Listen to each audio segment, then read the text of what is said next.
Dan kita akan kembali lagi kepada Coach Zul. Silakan Coach Zul.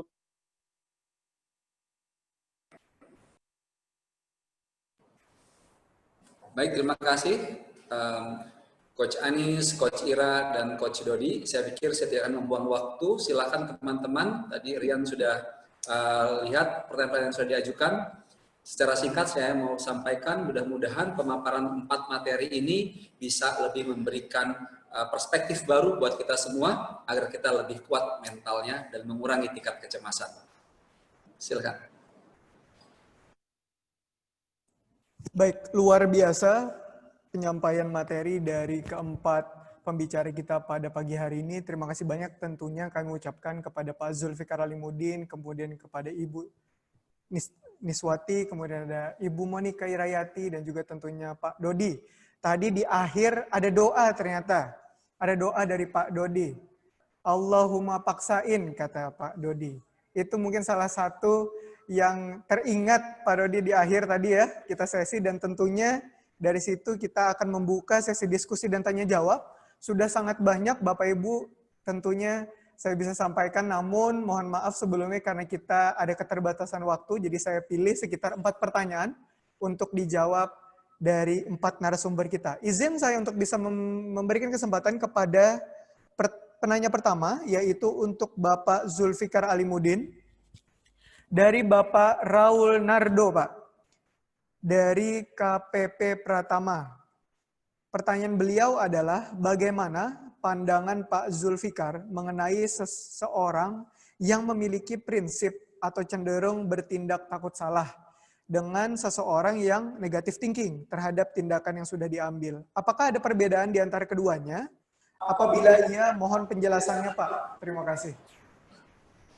Ini pertanyaan jebakan Batman ini. Pertama, kalau takut salah, kalau buat saya itu tidak prinsip yang sah-sah saja. Namun yang perlu dipertimbangkan adalah kalau Anda selalu berpikir takut salah, lantas Anda mau berbuat apa? Dan kalau Anda kemudian takut salah dan tidak berbuat, lantas dari mana Anda tahu Anda salah atau benar? Jadi ini masalah menguji diri sendiri. Gitu. Nah, kalau sudah terjadi, baru pertanyaan yang berikutnya tadi kan, apa tadi pertanyaan yang nah, negative thinking. Jadi kalau negative thinking itu cenderung berprasangka buruk, saya bilang begitu. Jadi kalau takut salah, memikirkan soal resiko. Oke, lihat resiko. Namun kalau tidak pernah dilakukan, maka tidak pernah tahu salah atau benar. Tapi kalau negative thinking berprasangka buruk, artinya apapun yang mau terjadi, yang dipilih negatifnya. Perbedaannya adalah kalau yang pertama lebih mudah diatasi. Karena kita bicara tentang membuat tindakan. Setelah menimbang-nimbang pilihan-pilihan.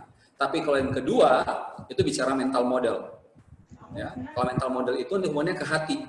Gitu ya. Ke hati itu artinya, karena kita cenderung berpikir negatif, ini bisa terbangun dalam waktu yang lama, maka yang pertama dilatih adalah menetralkan pikiran. Bagaimana caranya?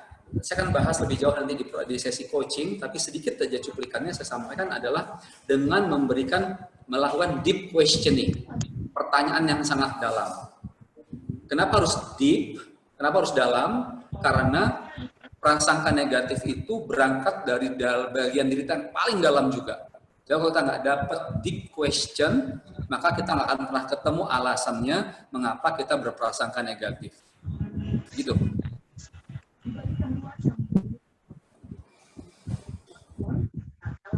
Luar biasa, semoga bisa menjawab pertanyaan dari Bapak Raul Nardo. Kemudian saya izin langsung memberikan kesempatan kepada penanya kedua untuk pembicara kedua, yaitu Ibu Niswati. Pertanyaannya Ibu dari Ibu Febi Friska Silayan, asal dari Kediri, Jawa Timur. Pertanyaan beliau adalah, di tengah masa pandemi ini banyak emosi negatif yang menguasai pikiran Bu. Bagaimana sih sebenarnya mengelola dan menyeimbangkan emosi-emosi negatif tersebut menjadi emosi yang positif yang bisa membawa kita ke harapan dan motivasi yang baru. Mohon penjelasannya Ibu. Terima kasih, pertanyaannya menarik sekali.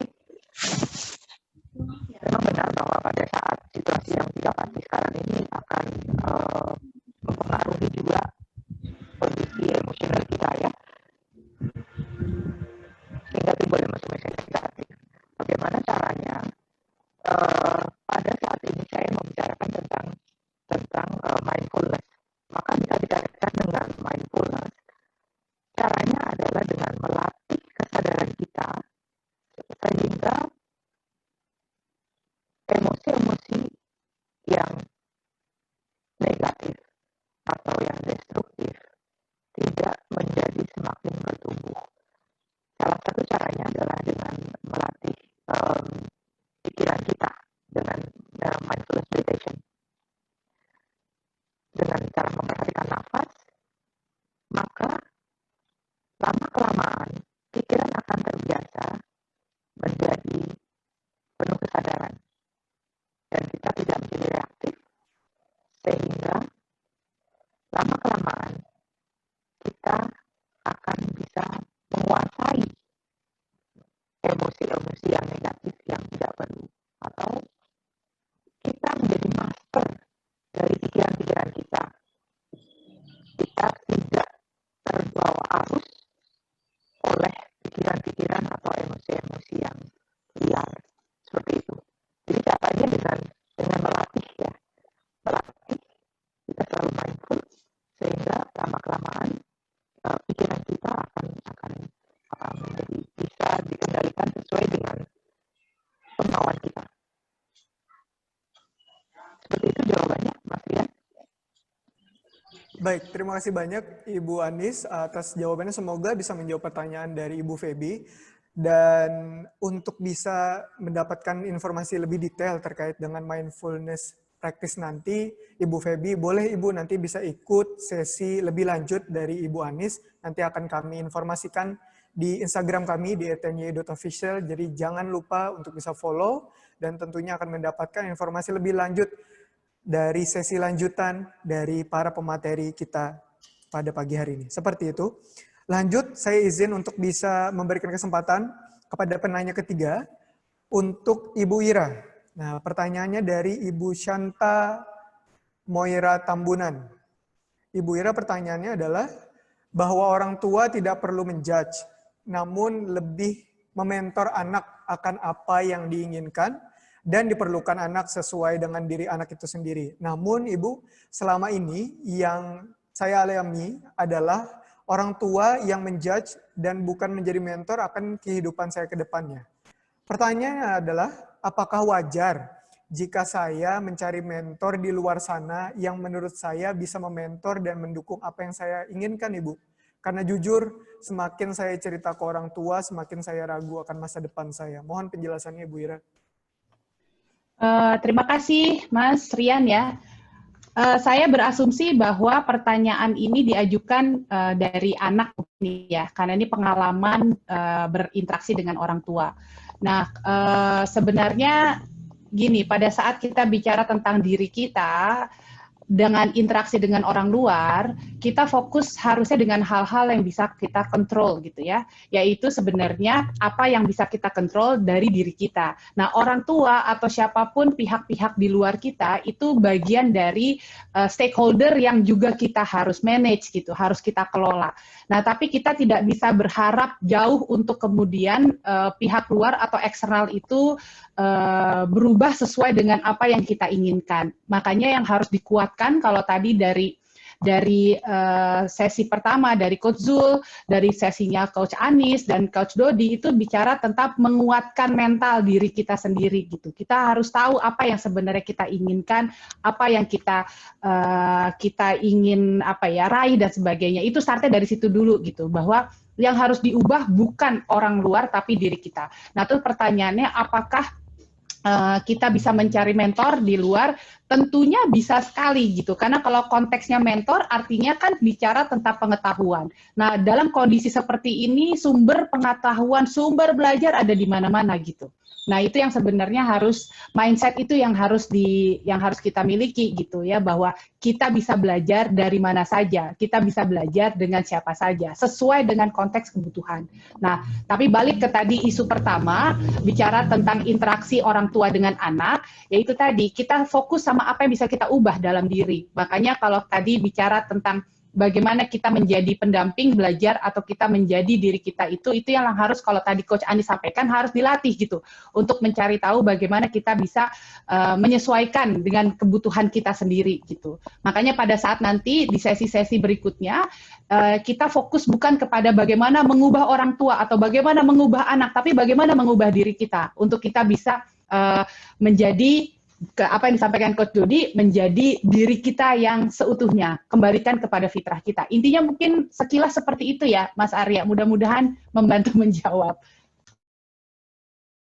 Baik, terima kasih banyak Coach Ira. Semoga itu bisa menjawab pertanyaan dari Ibu Shanta. Dan sekali lagi saya informasikan jika ingin mengikuti sesi dari Coach Ira selanjutnya bisa nanti mendapatkan informasi update dari Instagram tni.official, karena akan secepatnya kami informasikan terkait dengan sesi lanjutan seperti itu. Dan izin untuk bisa lanjut ke sesi pertanyaan terakhir untuk Pak Dodi dari Ibu Dinar, asal Bogor, Pak. Jadi beliau menginformasikan terima kasih banyak atas pemaparan materi yang sangat insightful, Pak Dodi. Beliau menanyakan terkait dengan beliau sering mendengar berita mengenai tindak intimidasi dan dikatakan itu menjadi latihan mental sebagai excuse, Pak. Nah, menurut Pak Dodi, bagaimana pendapat Bapak mengenai hal itu dan apakah mental memang dapat ditempa dengan cara menerima intimidasi? Mohon penjelasannya, Pak Dodi. Oke, sebelumnya Mas Rian, kenapa saya sendirian yang dipanggil Bapak? Apa muka saya setua itu? Oke ya. Selanjutnya, ya manggilnya Kang Mas kayak apa gitu. Baik, Pak. Oke, baik. Ini tentang intimidasi ya. Ini yang menarik memang di dalam personality genetik, saya mempelajari bahwa ada pembangunan karakter atau seseorang akan much better gitu, akan jadi lebih baik memang kalau dia dapat pressure gitu ya, dapat pressure. Ini adalah orang-orang yang memang termotivasinya itu menghindari ketidaknyamanan. Maka ketika ketidaknyamanan itu berarti memang perlu untuk ada kesulitan-kesulitan. Tapi ternyata kan nggak hanya itu pembentukan karakteristik seseorang. Mental seseorang ada berdasarkan mengejar kenikmatan. Itulah mengapa dalam kehidupan kita ada surga dan neraka. Surga dan neraka ini tujuan yang berbeda-beda bagi setiap orang. Saya meyakini diri saya adalah orang yang bergerak menghindari neraka. Jadi ketika saya rajin bekerja, itu bukan untuk mendapati sesuatu yang indah di depan, dapat duit yang banyak, punya rumah mewah, dan segala macamnya. Semua yang saya lakukan untuk bekerja keras itu adalah untuk menghindari ketidaknyamanan. Saya nggak mau susah lagi seperti dulu. Saya nggak mau lagi pusing seperti dulu. Nah, sekarang terkait dengan tadi, kalau disebut dengan intimidasi atau dianggap itu sebagai sebuah kenegatifan, kecenderungannya adalah dia tidak punya goal, dia tidak punya design. Ya. Kalau bicara intimidasi, saya sebagai trainer juga melakukan intimidasi terhadap para peserta saya. Tapi kan by design. By design memang menyengaja mereka dipaksa mikir, dipaksa pusing, ya, dipaksa stres. Ya, bahkan motivator bilang, stres yang tidak membunuhmu itu ada stres yang membuat kamu akan bertumbuh. Gitu. Jadi ini depends on your your goal gitu ya. Tujuannya mau kemana? Mau diapain itu intimidasi. Maka intimidasi yang cenderung negatif menurut saya adalah intimidasi yang nggak punya goals, yang hanya ekspresi sesaat, marahnya orang tua ke anak, wah kamu nih kayak mana sih? Nggak punya goals. Kalau dia punya tujuan, sometimes kita harus membiarkan anak kita nangis, sometimes kita harus diem untuk sesuatu yang kita punya koridor, ini nggak bagus buat anak kita gitu. Itu aja sih, nanti saya makan waktu lebih banyak. Terima kasih. Baik, terima kasih banyak kepada Bapak Kang Mas Dodi Rustandi. Dan itulah menutup sesi diskusi dan tanya jawab kita pada pagi hari ini, Bapak Ibu semua.